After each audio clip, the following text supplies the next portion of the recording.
राम राम दोस्तों।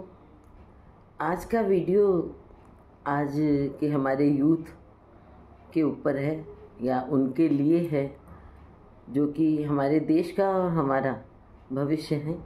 और स्पेशली आज हम अपने मध्यम वर्गीय बच्चों से बात करना चाहते हैं, जो हमारे आसपास रहते हैं, जिनके बारे में हम ज़्यादा जानते हैं, जिनको हम समझते हैं। तो उन बच्चों से मेरा यही कहना है कि आप की जो उम्र है, आप सोचते हो कि अब हम बड़े हो गए, और आपके बड़े सोचते हैं आप अभी छोटे हो, क्योंकि छोटे तो हमेशा रहना है, कोई ना कोई हमसे बड़ा रहेगा, लेकिन बड़े हम उम्र से ज़्यादा अनुभव से होते हैं। बहुत से छोटे बच्चे हैं जिनके सर पे बड़ों का साया नहीं है, या जिनके सर पे अपने घर की पूरी जिम्मेदारी है, जो बचपन से काम करके तब कमाते हैं, तब परिवार भी पालते हैं, कुछ उसमें अपनी पढ़ाई भी करते हैं, कुछ कर पाते हैं, कुछ नहीं कर पाते, लेकिन उनका अनुभव हम सबसे बड़ा रहता है।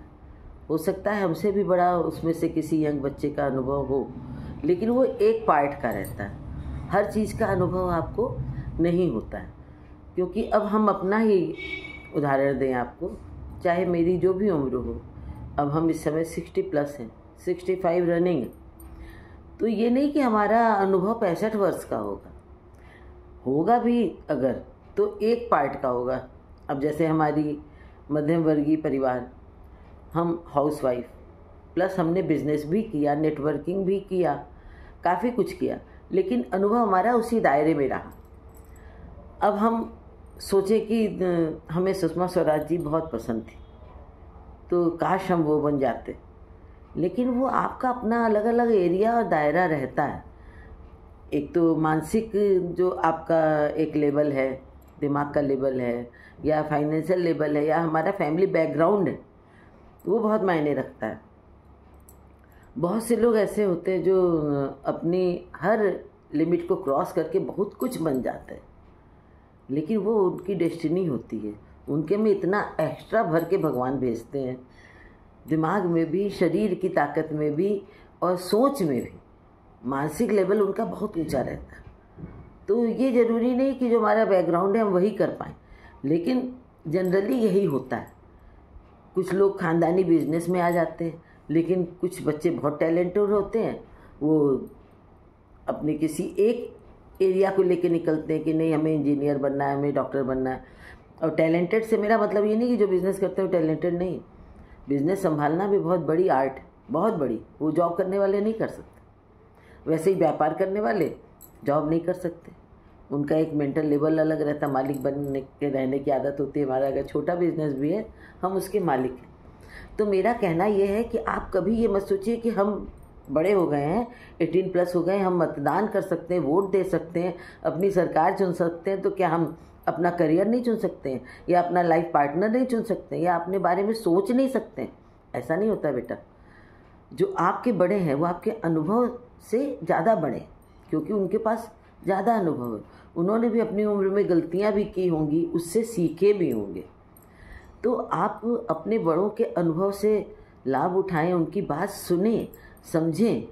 क्योंकि आज आप देख रहे हैं कि जो यूथ है, आपको तो ये लग रहा होगा कि सब बहुत अच्छा है क्योंकि बहुत अट्रैक्टिव, लेकिन हमारा देश जो है ना, बहुत भाग्यवान है जो हम भारत देश में पैदा हुए हैं, सनातन धर्म में हैं। हमारा इतिहास बहुत समृद्ध है, बहुत ज़्यादा।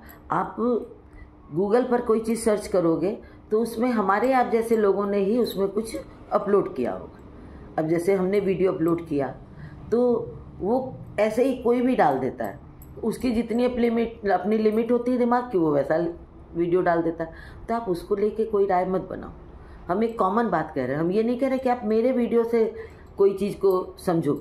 मेरा ये कहना है कि आप किसी स्पेशलिस्ट, जैसे किताब आप लीजिए, कोई पुस्तक पढ़िए, जो भी किसी भी पुस्तक से को आप पढ़ेंगे तो उसका जो राइटर होगा उसको सोच समझ करके लेखक बनाया गया होगा, उसकी किताबों को पब्लिश किया गया होगा। ऐसे ही किसी की किताबें नहीं छाप दी जाती हैं। आप पुस्तक पढ़ने की, किताबों को पढ़ने की आदत डालिए। गूगल पर जो भी रहता है, वो जो भी कोई अपलोड कर देता है वो हो जाता है, उसकी वो कोई गारंटी नहीं लेता, नीचे लिखा रहता है इसकी कोई गारंटी नहीं है। तो आप अपने बड़ों के अनुभव से लाभ उठाएं और प्लीज़ समझें अपनी जिम्मेदारी को। आपके ऊपर अपने परिवार की, अपने देश की जिम्मेदारी है। आप बहुत ज़्यादा मजबूत बन के आपको आगे बढ़ना है। तो ज़रूरी नहीं कि जो सबके लिए अच्छा है वो आपके लिए भी अच्छा हो, और आप खुश रहें, संतुष्ट रहें, जिससे कि आपका करियर ज़्यादा अच्छा होगा। दूसरे को देख करके लोग कहते हैं ना, पुरानी एक कहावत है, दूसरे का माथा लाल देख के अपना माथा फोड़ नहीं लेना चाहिए। ये समझना चाहिए कि क्या बात है।